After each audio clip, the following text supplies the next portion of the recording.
He lent her $2,000. Now she says he stole her life. That was the line that kicked open the courtroom doors and made the gallery sit a little straighter. You could hear a pin drop as Ms. Dana Ferguson took her place at the plaintiff's podium. Her posture was confident, but her eyes betrayed the storm she was dragging behind her.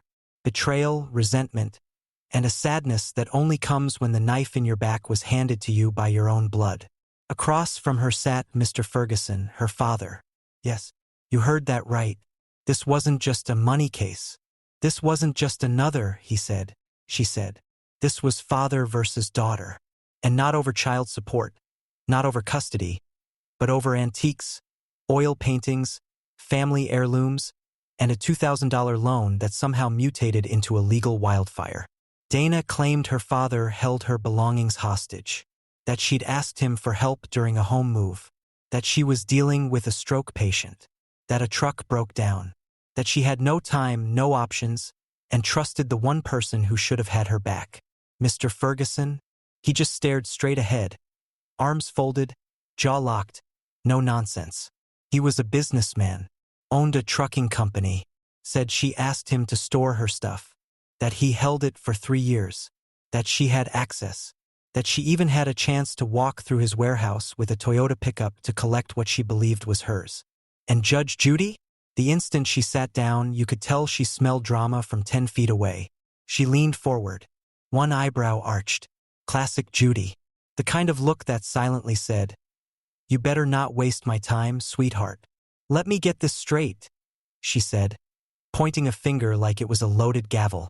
"You moved in 1994. Your father stored your belongings." "Correct." Dana's tone was fragile but steady. "No, Your Honor. He took them. I never gave permission to store anything." "Oh. So he just magically backed his truck into your life and helped himself?" Dana's lip trembled, but her tone stayed respectful. "I asked him to help. Yes. But I never said he could keep anything." Judge Judy's eyes darted to the defense. "And you, sir? You say you sent her 7 loads of stuff back to her home?" "Yes, Your Honor," he replied flatly, like this was a business transaction. "I held her belongings, stored them for 3 years. When she bought her new house, I sent everything. She even walked through the warehouse." Dana interrupted carefully, almost apologetically. "That never happened." "Don't talk over me," the judge barked. "I'm not your therapist. I'm your referee. Now sit tight." Miss Ferguson pulled herself together, wiping a smudge from her glasses. Her blouse had a curious pattern, what looked like faded koi fish or maybe abstract pumpkins. Hard to tell. It added a strange touch of quirk to an already bizarre day. Meanwhile, her father wore what could only be described as a funeral suit. Black, stiff, probably tailored during Reagan's first term. But courtroom fashion aside, the temperature was rising. "You said he had your belongings since 1994, the judge continued. "But you borrowed money from him in 1995. Why would you do that if he supposedly robbed you?" Dana exhaled sharply, as if releasing 4 years of pent-up irritation. "Because he promised to return my stuff. He said he just needed time. A truck. There was always some excuse. I believed him. I trusted him." "Sounds like poor decision-making, not grand larceny," Judge Judy muttered. The audience chuckled. Not the first time Judy delivered a judgment before the verdict. The judge flipped through the paperwork, already beginning to piece together the real case. Not the one Dana thought she filed, but the messy emotional puzzle beneath it. It wasn't about furniture. It wasn't about art. It was about control. The father who wanted power. The daughter who wanted freedom. And both of them caught in a tug-of-war that stretched all the way back to childhood. Judy knew this game. She'd seen it before. "You're not suing over the $2,000, she confirmed, pointing at the complaint. "You're suing for your property. But you borrowed money from the same man you claim stole from you. So either he's the villain, or he's your ATM. Pick one." Dana was quiet, and that silence, that was the moment the audience shifted. It was no longer so clear who was the victim here. The father may have been cold, but he was consistent. The daughter may have been emotional, but she was also contradicting herself. Judge Judy closed the folder with a soft thwop. Someone's lying, and I'm about to find out who. The camera zoomed in on Dana's face. Stunned, flustered, blinking fast like she was trying to beat back tears before they showed. Her left foot tapped under the podium. Nervous energy or rehearsed frustration? Mr. Ferguson remained still. Too still. The kind of stillness that said, "This ain't my first courtroom rodeo." And just like that, the emotional roller coaster was locked in. Strap in, folks, because in the next chapter, the gloves come off, the judge gets fiery, and someone's about to get burned. It didn't take long for Judge Judy to fire up the cross-examination. Her eyes narrowed, her voice dropped half a tone, and suddenly the courtroom didn't feel like a courtroom. It felt like a pressure cooker. She started with Dana. "You moved in October of 1994, yes?" "Yes, Your Honor." "And your belongings?" "They were supposed to come with me, but the truck broke down. I was working with a stroke patient, trying to balance caregiving and moving. I had no time, so I asked him, my father, for help." Judge Judy raised a hand like a conductor halting a messy orchestra. "Let me stop you right there. You asked your father, who owns a trucking company, to help you move?" "Yes." "Did he agree?" "Yes." "And you never got your things back?" "Some things, Your Honor, but not the important ones."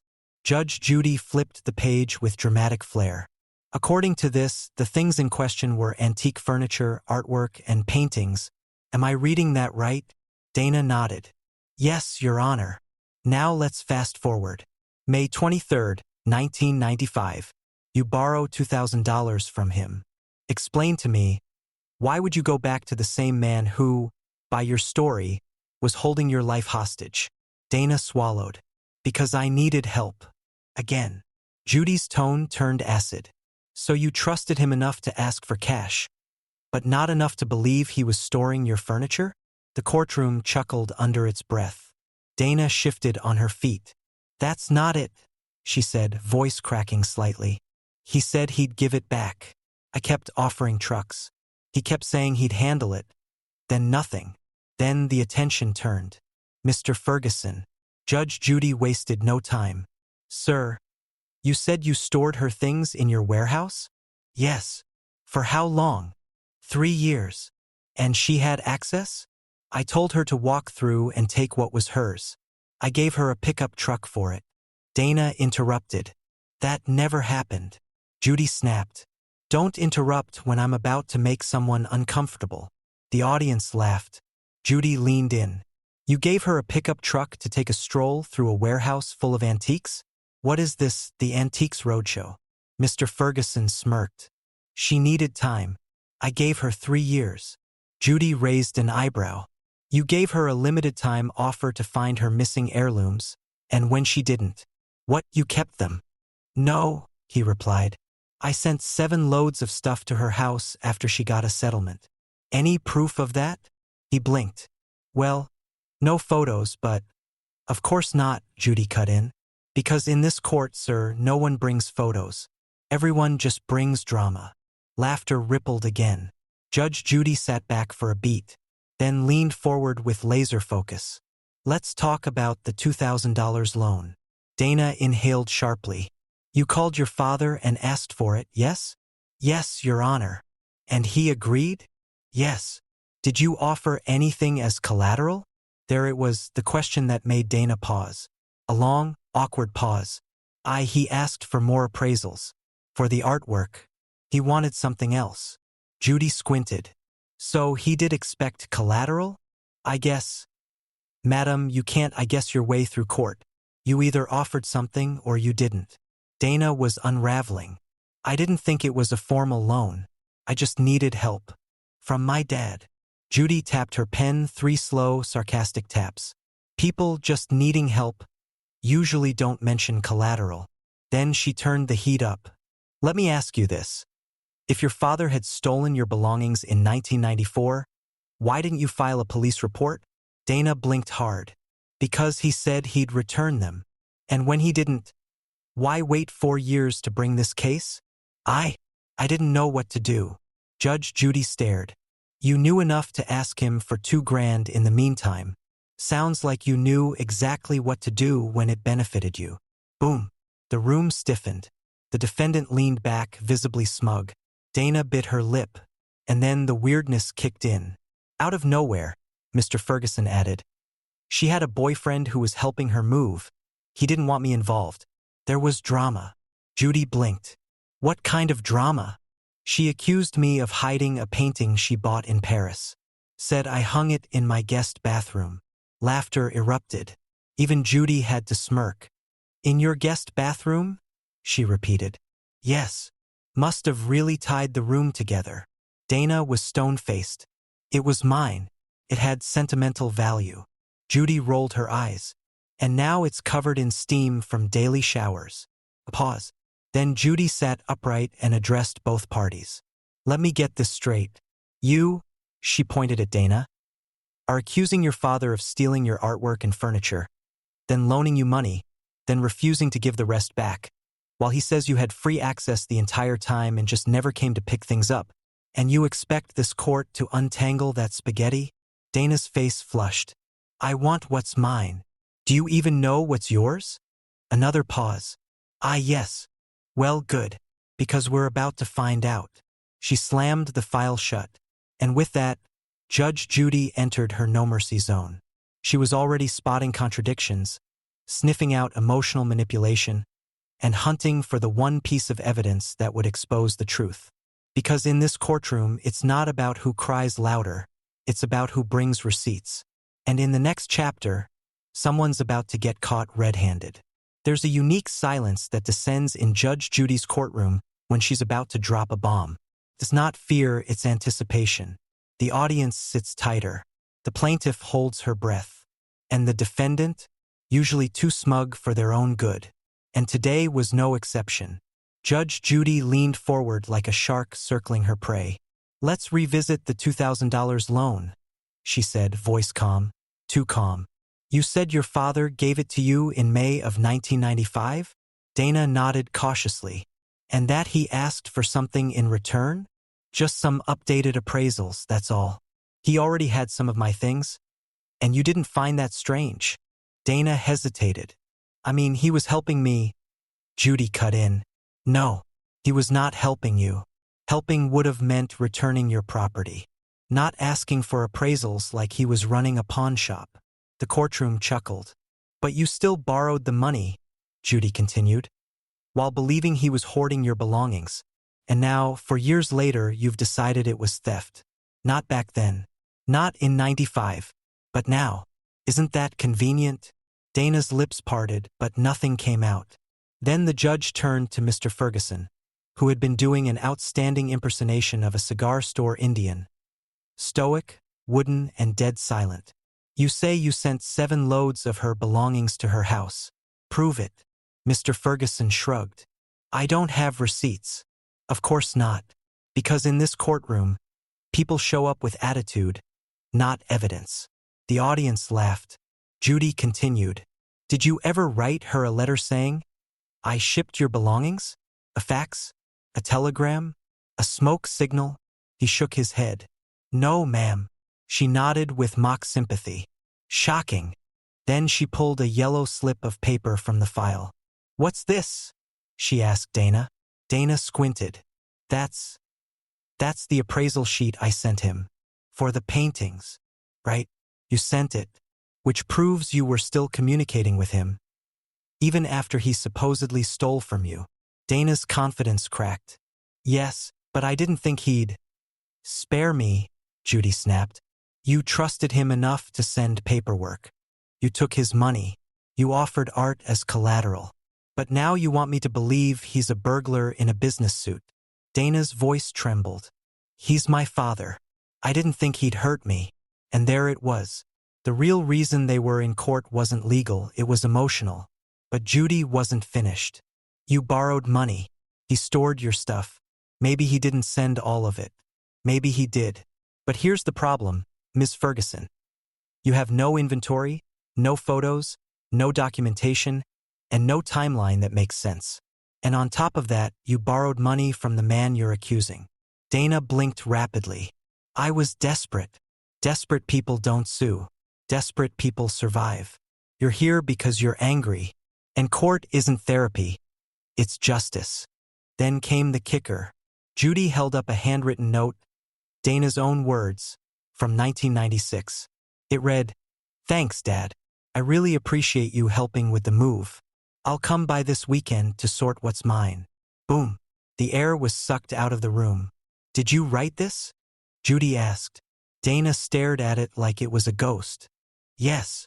So you did acknowledge that he stored your belongings willingly." I didn't mean. You didn't mean for it to end up in court? Too bad." Judge Judy now had all the ammunition she needed. She spun back toward Mr. Ferguson.